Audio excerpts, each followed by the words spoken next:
to. So the first thing we're going to do is basically just try and run the cable through that grommet where the trailer plug already exists, and then we can start to route it over where the battery is. So you can see down here I've actually been able to find where the tape ends. So a little bit hard on the camera, so I'm going to start to undo that. So we've actually got access to see where the cables are running through, and then be able to push our own cable through as well.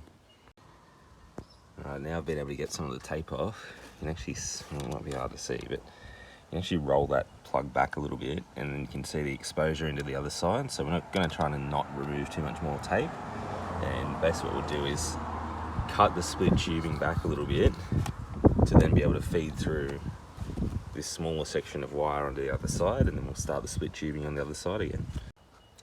Alright, so as you can see now, I've cut the conduit back, and we've been able to run our cable through this little grommet.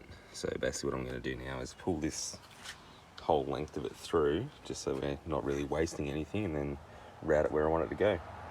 Alright, we've got the grommet back in place now, so what I'm going to do is make sure this is taped back down where it should be, taped down over the boot, because that'll just help to seal it from dust a little bit more as well.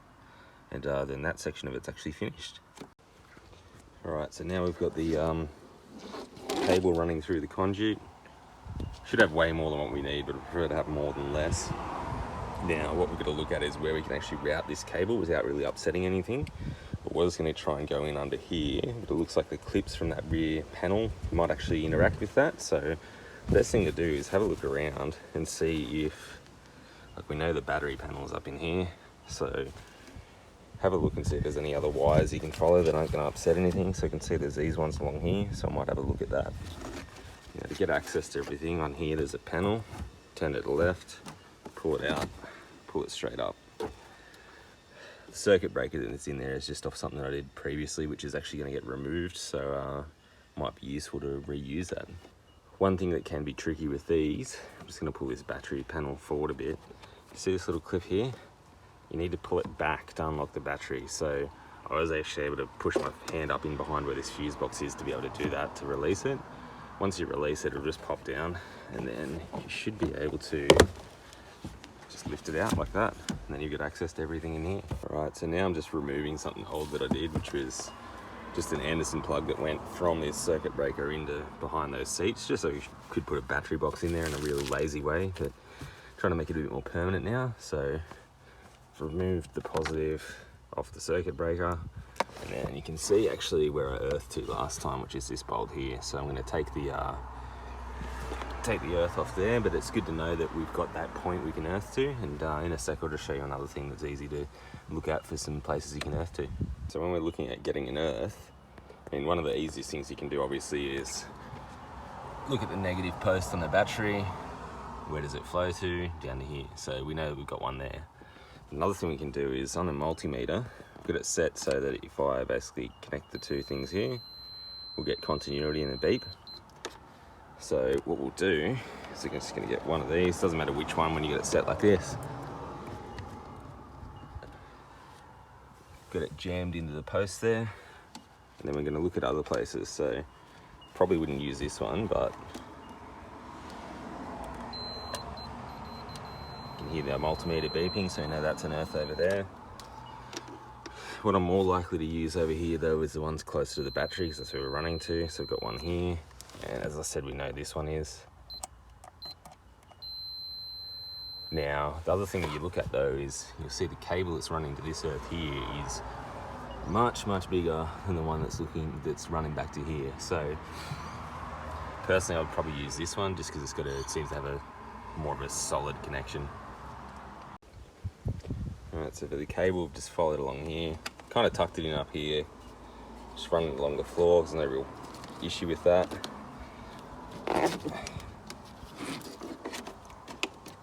It just runs in under here. So if I wanted to, I've actually got some points along here that I could actually cable tie it to make it, sit a bit neater, but I think that's going to do for now. And what we'll do here is still going to use this circuit breaker where it is, and I'm just going to cut our conduit and the wiring back to around here, because that should give us enough space to be able to run the positive to a circuit breaker and then run our earth over to the earth point there. Basically just fit these connectors just over the end slightly so we can figure out what we're going to have to strip back to before we actually go ahead and crimp them on.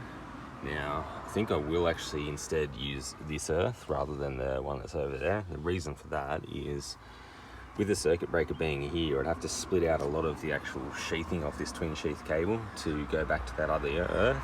And I don't really want to do that because this actually provides, another layer of protection and also another layer of protection from heat. So I prefer to use, leave as much of that on there as possible. Righto, so now we've got cable running in through here. Behind, I'm pretty sure this is the pump for the air suspension. Drops in under there, comes back out here. We've got the negative going to the earth post over there, and then positive into this breaker. Now these breakers I prefer to use because you can manually reset them. So if you need to do work, you can just manually break them like that.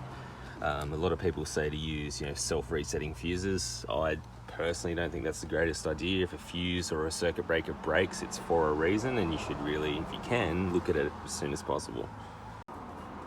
Before we go into too much else, the next thing that we're going to do, I'm not going to do it in this video, but another one is this Red Arc DC-DC charger. I've seen some things online where guys have basically just cut this foam insert out, and then that basically sits pretty much snug in there. You have to drill a hole on this side to let the cables out, but then that'll allow us to basically run the wiring for the DC-DC charger and then up into there for the secondary battery that we're going to have in here as well. Now, another thing I was going to say about these is when we do have, so the whole reason for doing this is to put an Anderson plug on for a camper trailer.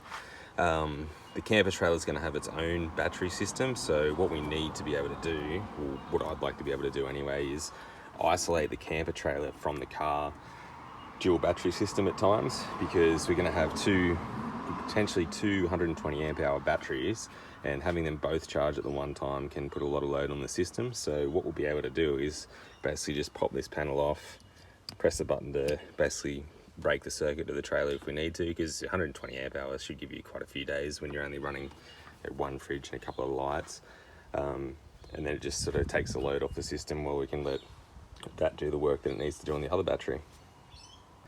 If you remember from before, you'll be able to see we've got the screws that we took out earlier, so all in the snap lock bag, ready to go. Now I'm going to take those out probably one by one, just because there's a lot of little false voids and everything in here. Very easy to lose bolts, so if you are doing anything like this, just be careful. You don't want to drop something and have to spend hours looking for it. Putting this rear flooring back in, easy thing to remember. Going to have a tab where you're going to be able to lift it out, which is on basically the back of the car. These things are going to face towards the front of the car, and then you can see here, there's your slide, and hopefully here.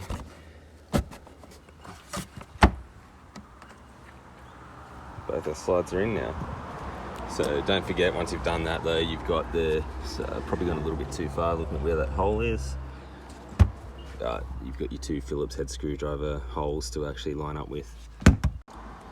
Okay, so when you want to put these false panels back on, battery panel first, make sure that this slide actually has movement like this.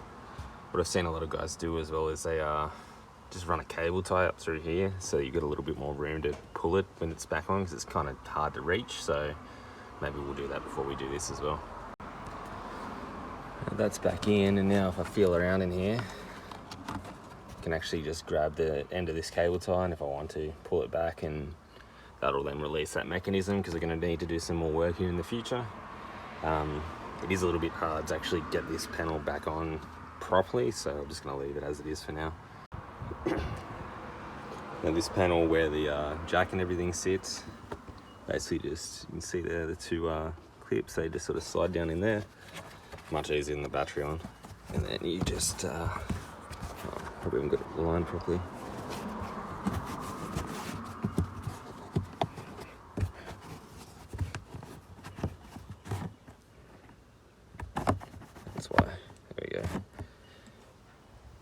That's how that goes back in there.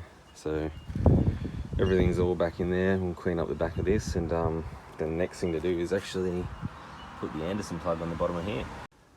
Now I'm just having a look at this trailer plug for the Anderson connector. Now it does have an LED It's meant to be used to sort of indicate that it's got power. I'm not too concerned with that, so I've just taken it apart just so I can have a look. As you can just see, so at the back is where the wires will actually come through. Now on the front, I did notice before, it does have positive and negative markings. So with the connector, basically what we need to do is go, okay, well, where's our positive? That lines up with what we want. And just give me 1 second. Now, pretty much now that we've got it lined up, should be able to just get it to sit down where it should.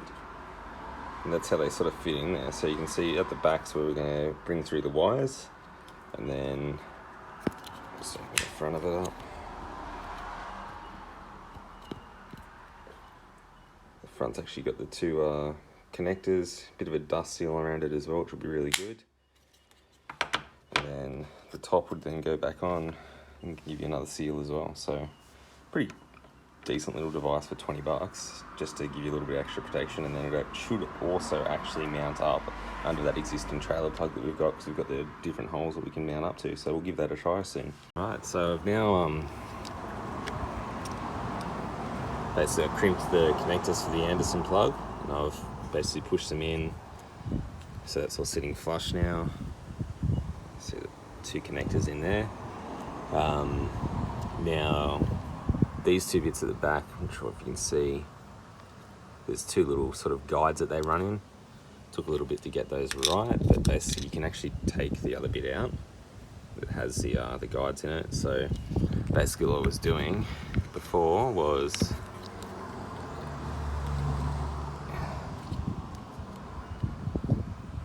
placing the guide in there like so. So just put it back into focus. And now, like I said, I'm not going to use the LEDs, so just cut those wires out of the way. If I do want to use it in the future, I can, but I'm not interested at this point in time. So then what we're going to do now, just basically that'll sit on top of there and then bolt in, and then we'll mount it.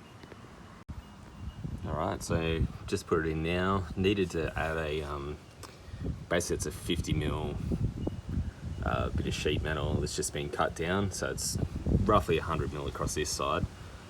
Do need to sort of tidy it up a bit, because it's not the best way to do it, but at least it's pretty solid in there. Like, it's not, you know, it's not moving at all. But there wasn't enough room with the diameter between these two bolts on the trailer vision plug. There wasn't enough room to really just use the existing hole, so I needed to put this bracket in. So underneath, basically you've just got the two bolts at the back. This sort of saying it's not the most ideal. I'll need to move it so that this actually sits flush. But basically just got the 4 bolts that are holding the trailer thing in, and then also the 2 bolts at the top, which just basically goes onto the main bracket that's actually on the car. So yeah, it's all in now. Now, one thing you should always do before you actually finish it all off is obviously check it, which I just did, and it turns out I forgot to actually close the circuit breaker. So